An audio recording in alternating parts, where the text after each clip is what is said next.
Bismillahirrahmanirrahim. Assalamu alaikum students. Students, we are going to discuss a new topic today, that is reflection or echo of the sound. Echo और या reflection क्या होती है?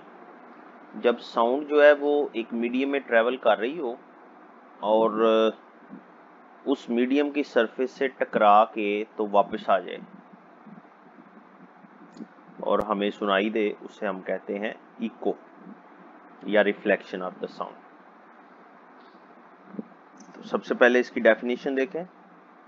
When sound is incident on the surface of a medium, it bounces back into the first medium, मतलब same medium में वापस आ जाए, first की जगह सेम लिखते हैं। The phenomena is called echo or reflection of the sound। अब ये इको हमें सुनाई कैसे देती है और कितना मिनिमम डिस्टेंस होना चाहिए जहां से हमें इको सुनाई देगी। अगर उससे कम डिस्टेंस हो तो फिर हमें सुनाई नहीं देगी, ये हमें इस डिटेल में पता चलेगा।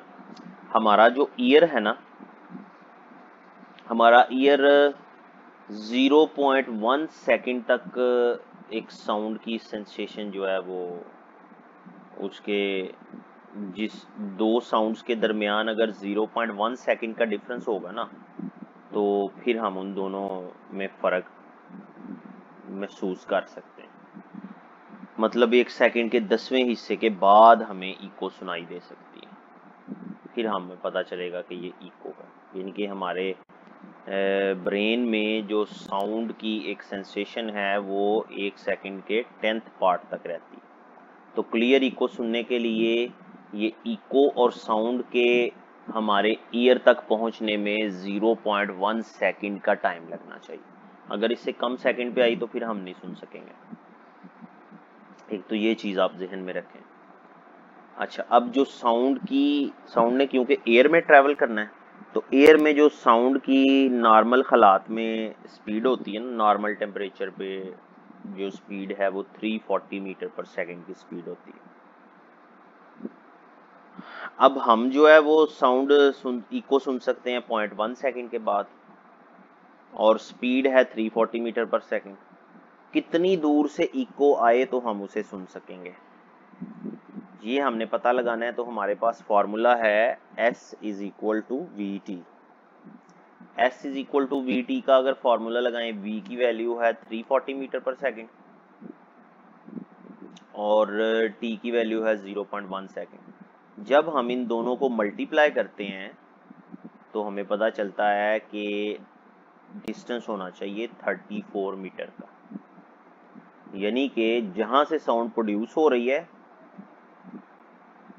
वहां से लेके तो रिफ्लेक्ट होके वापस जो हमें इको सुनाई दे, ये टोटल डिस्टेंस साउंड ट्रेवल करे 34 मीटर, फिर हमें इको सुनाई देगी। मसलन हम ही बोल रहे हैं अगर, तो हम बोल रहे हैं हमारी साउंड किसी भी सरफेस ऑफ द मीडियम से टकरा के तो वापस आए और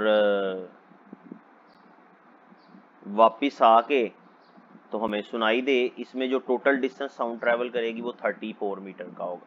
इसका मतलब ये हुआ कि जिस सरफेस से जाके साउंड ने टकराना है वो कम से कम 17 मीटर दूर होनी चाहिए। हाफ डिस्टेंस है ना, साउंड ने आने और जाने में जो फर्क लगाना है। तो हम अगर ये देख रहे हैं कि कहाँ तक जाके हिट करे तो फिर वापस आके हमें सुनाई देगी, वो कम से कम 17 मीटर होना चाहिए।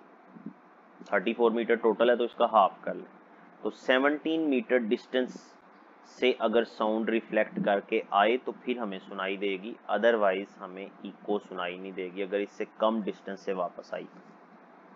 तो ये आपने याद रखना है, ये सारी डिटेल इस पैराग्राफ में लिखी हुई है, आपने इसको याद भी करना है। इसके ऊपर एक क्वेश्चन आप सेपरेटली लिख सकते हैं। वो क्वेश्चन क्या है कि what is the minimum distance for an echo, या what is the minimum distance to hear an echo, describe। तो ये आपने सारी डिस्क्रिप्शन दे देनी है जो मैंने आपको एक्सप्लेन की है। बहुत आसान सा टॉपिक है और बड़ी आसानी से समझ आ जाता है और आप इसको शॉर्ट आंसर के तौर पे इको वाला भी याद करेंगे और ये जो मिनिमम डिस्टेंस वाला इसको भी आपने लर्न करना है। इंशाल्लाह नेक्स्ट टॉपिक में हम नेक्स्ट लेक्चर को डिस्कस करेंगे। थैंक यू, अल्लाह हाफिज़।